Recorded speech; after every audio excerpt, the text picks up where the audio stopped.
Hello inventor, welcome to the channel, and today we will talk about the different size of nozzles for 3D printers, and we will start talking about the 0.6 millimeters nozzle.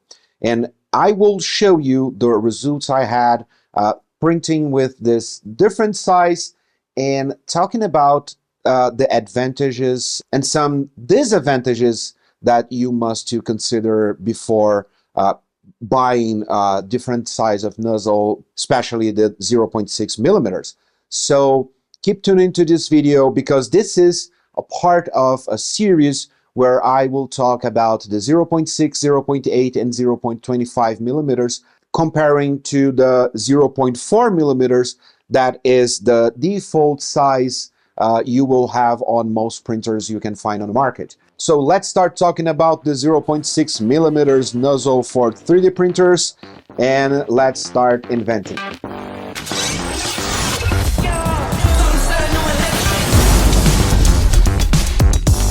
So here we are for another video talking about 3D printing, and this is a special video because this is the first video of the nozzle size series where I will talk about the 0.6, 0.8, and 0.25 millimeters for 3D printers.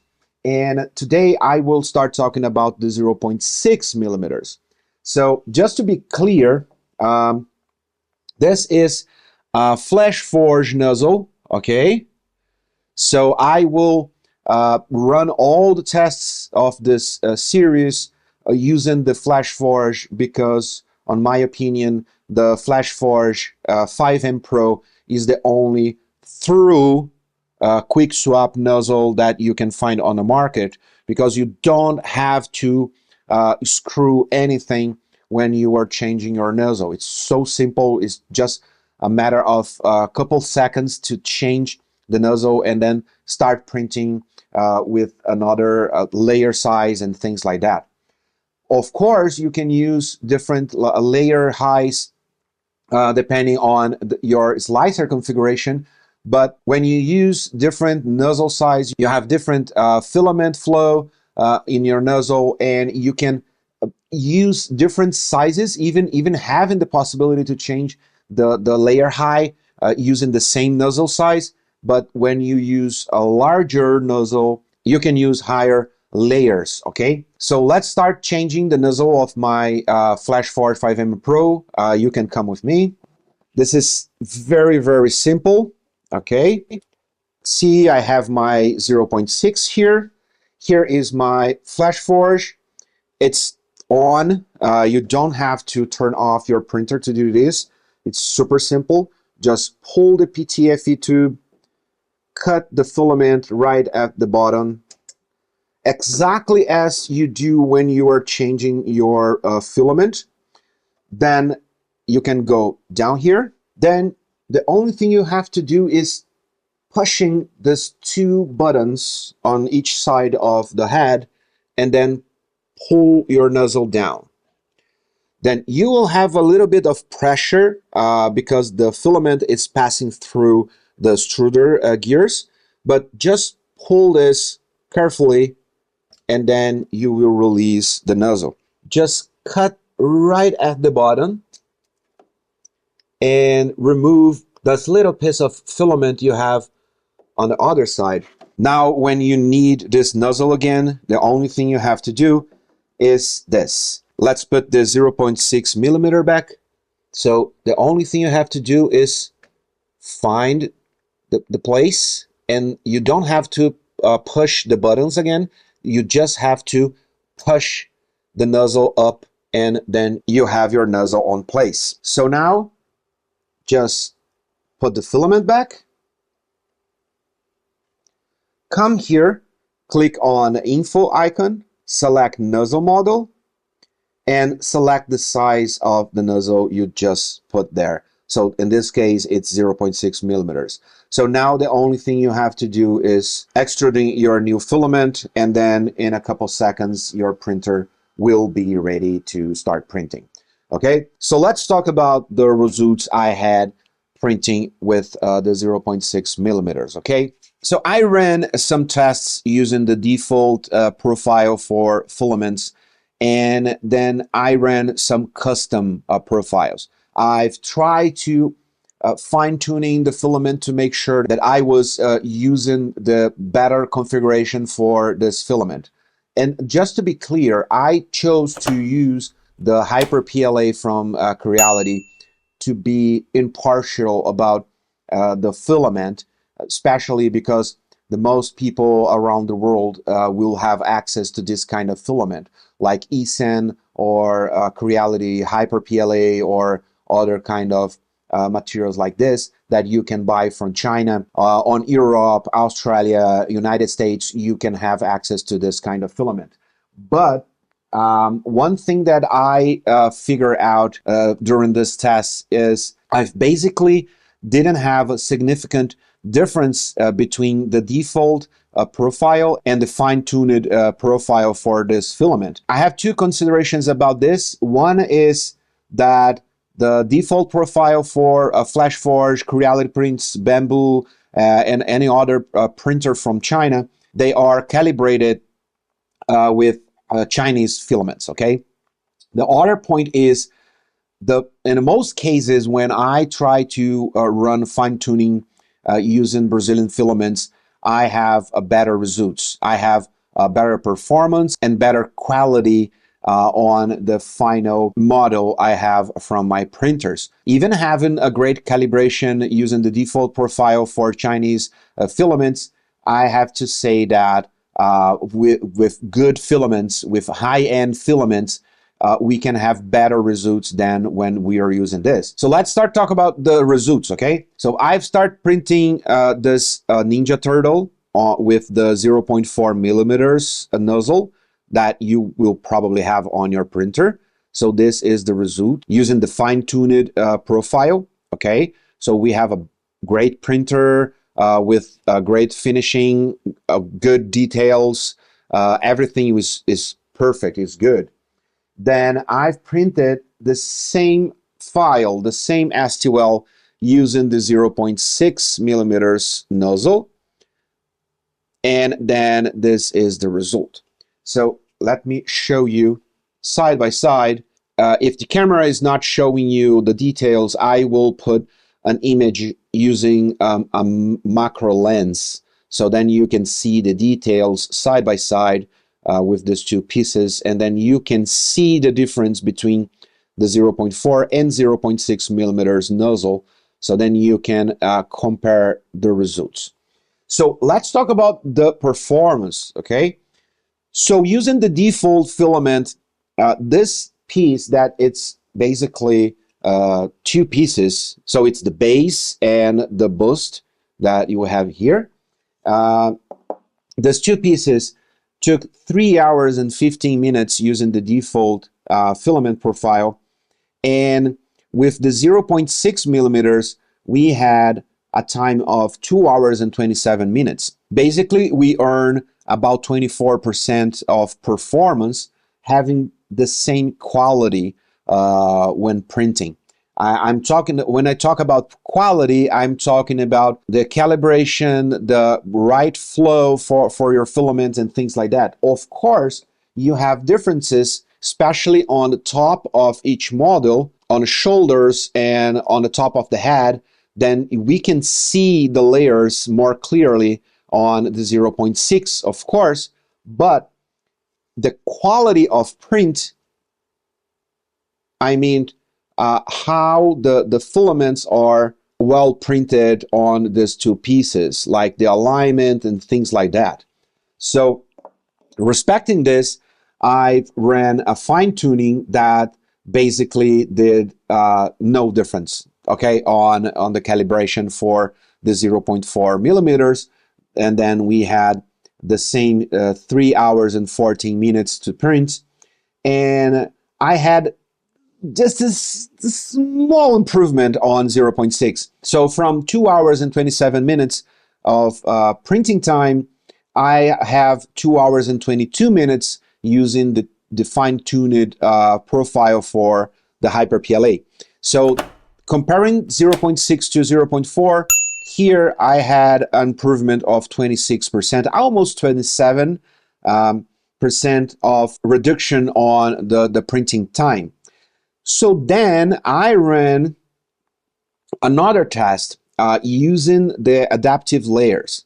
So if you don't know what is an adaptive layer is a function you have inside Orca Slicer where you can tell the slicer to calculate different layers height depending on the level of the parts that you are printing. Basically, the adaptive layers will try to reduce the layer height depending on the details, depending on the curves of the model you are printing. So on most cases, the adaptive layer will try to reduce the layer height when you are printing something like this, the shoulder, the head, so then you can reduce the sensation of seeing the layers being printed. And this is an awesome feature that you can use to improve the quality of your prints. But on those two models, I didn't use the adaptive layer because I wanted to show you exactly how the two different nozzle size will behave on your final printed part. So I have two other models here, like Vase mode printed. I can't see actually a big difference on the finishing of the parts, as you can see here. But of course, having a larger nozzle, you will have a larger wall on each of your models. So the Vase mode will print using just one single pass through the wall. And then, of course, you will have a stronger part printing with the 0.6 than what you have with the 0.4. It's more flexible, of course, but it's at the same time it's weaker. Okay, so you must consider that. The other test I ran was a different kind of vase, but printed with larger walls. And my intention here was to see how the stone texture we have outside of this vase and see what is the difference with small details printed on the vertical layers, okay? So all of those pieces were printed using the default layer height. On 0.4, the layer height is 0.2 millimeters. And the 0.6 nozzle, we have the default 0.3 millimeters high for each layer. So even having this default configuration and default layer heights, we can run the slicer using the adaptive layer to have a better results. So what are the consequences of using adaptive layers? You will have a significant increasing of the printing time. So using the 0.4 millimeters nozzle, we increase the time to 4 hours and 25 minutes, okay, using adaptive layers. And using the 0.6 millimeters, we increase the time to 2 hours and 56 minutes, okay?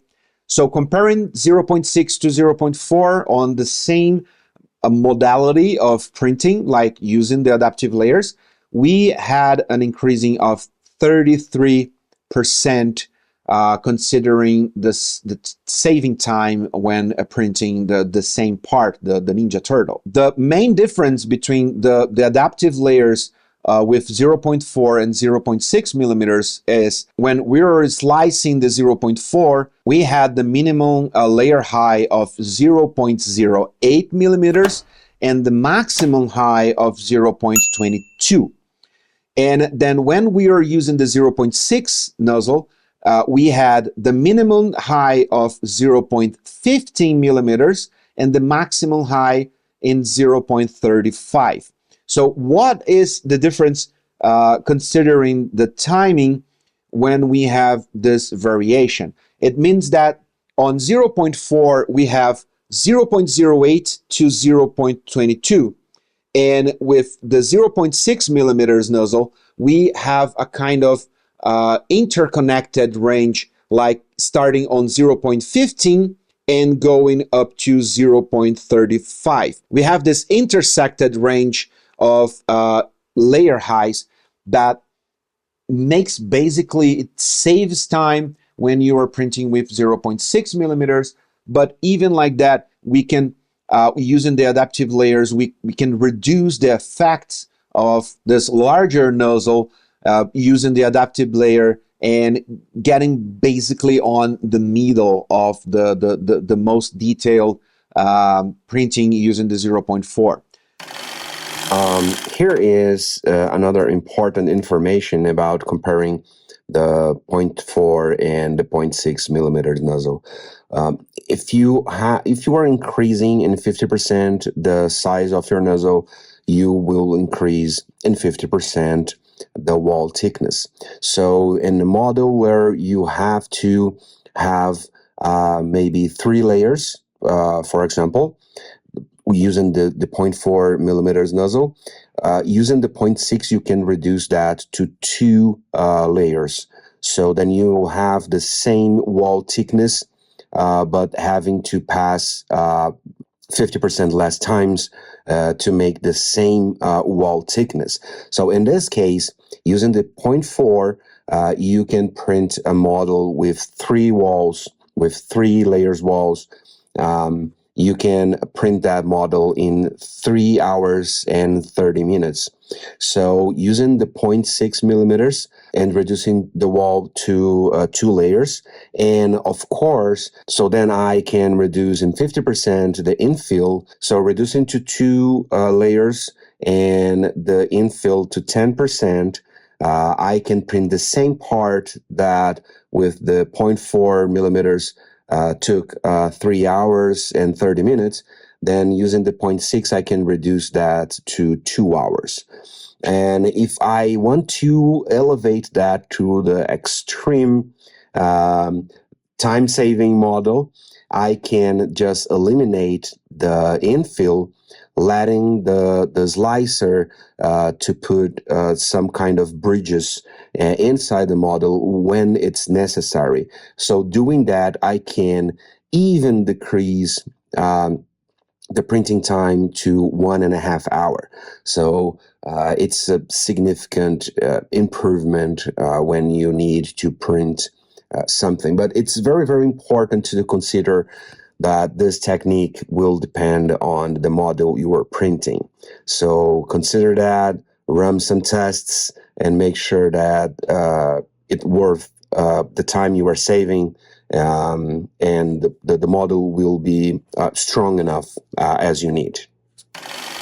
So, okay, Wesley, we can save times, but what we can have more using 0.6 millimeter nozzle beyond the fact that we can save time printing and then we will lose quality in your final part. Okay, so when we are using special filaments that receive particles of other kind of material like wood filament or carbon fiber filaments or any other filaments that use particles, solid particles that will not basically that will not melt during your printing, using a larger nozzle is recommended. Okay, so because these small particles can clog your nozzle, then you will have to warm that, unclog, or even disassemble that from your printer to find a way to unclog your nozzle.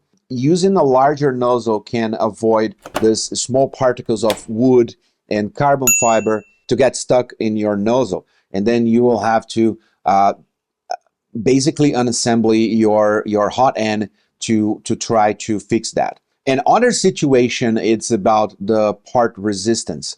So having larger layers, you can print parts that will theoretically have a higher physical resistance. So this happens because the most sensible parts, talking about resistance on a 3D printed parts, it's where the filament have to adhere to the other layer. So between the layers, you have the weaker part of your 3D printing models. So between the layers is the most sensible part when you will try to force that model and try to apply more strength to that. So having a larger layer, you can at least mitigate the problem of having a weak model, and then you can increase that resistance. But it will depends on the type of filament you are using. And I will bring another video here on the channel testing that and showing how the filament will behave using different layer heights, and then try to validate this theory, okay? So keep tuning on the channel. Remember to subscribe and leave a thumbs up to help us to take this content to more people and help the channel to grow up, to motivate us to keep producing more and more content like this. So this is all I have to say about the 0.6. Right at the end of this video, I will leave on the screen the link to the playlist, but you can find the link at the description to see the next video of this playlist. And if you are subscribed here and you hit the bell, you will receive the notification about the next video, where I will talk about the 0.8 and the 0.25 millimeter nozzle. Okay, thank you very much for watching to here, and I see you on the next video, and let's keep inventing.